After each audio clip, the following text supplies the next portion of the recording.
हमारे धर्म में गोत्र का महत्व काफ़ी अधिक है। धार्मिक अनुष्ठान, संकल्प से लेकर शादी विवाह इसके बिना संभव नहीं होते।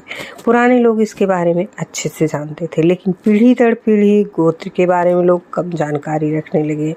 ज़रूरत पड़ने पर इधर उधर ढूंढते हैं तो सही जानकारी नहीं मिलती। कितने गोत्र होते हैं? अत्रि, भारद्वाज, भृगु, गौतम, कश्यप, वशिष्ठ, विश्वामित्र। गोत्रों का विभाजन वंश बांटने के लिए किया था। ऐसे में एक ही गोत्र में शादियां नहीं हो सकती। किसी एक गोत्र के लोग मान्यता अनुसार किसी एक पूर्वज की संतान है। ऐसे में वो आपस में भाई बहन हो जाते हैं और उनके बीच खून का रिश्ता होता है। अपने गोत्र का पता कैसे करें? गोत्र आपके पूर्वजों से संबंधित होता है। इसके बारे में घर के बुजुर्गों से जानकारी मिलती है। आप अपनी वंशावली में भी इसकी जानकारी ले सकते हैं। अगर बड़ों से यह जानकारी न मिले तो हरिद्वार, इलाहाबाद के पंडितों के पास से ले सकते हैं। और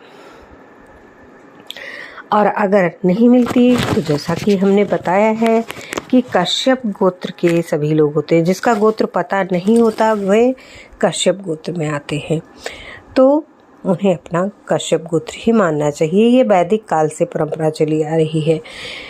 गोत्र का वैज्ञानिक महत्व क्या है? विज्ञान ने इस बात को माना है कि एक गोत्र में शादी से कई जेनेटिक समस्याएं होती हैं।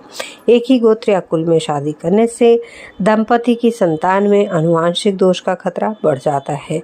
ऐसे में गोत्र विभाजन से एक वंशीय लोगों को शादी करने से रोका जा सकता है।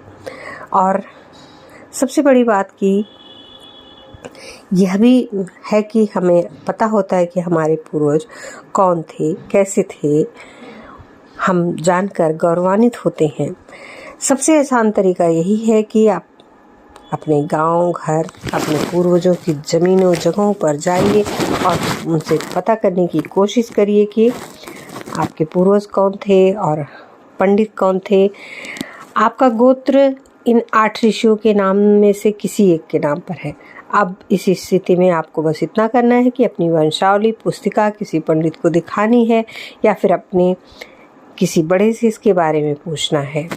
और कई बार हमारे पंडित पुरोहित को यह पता होता है कि हमारा गोत्र क्या है, तो आप आसानी से पता कर सकते हैं कि गोत्र क्या है। कुछ लोग इंटरनेट के जरिए गोत्र जानने की कोशिश करते हैं। कई वेबसाइट्स भी यह बताने का दावा करती है, लेकिन यह सब सच आमतौर पर नहीं होता जो आपको सही आपका गोत्र बता दे।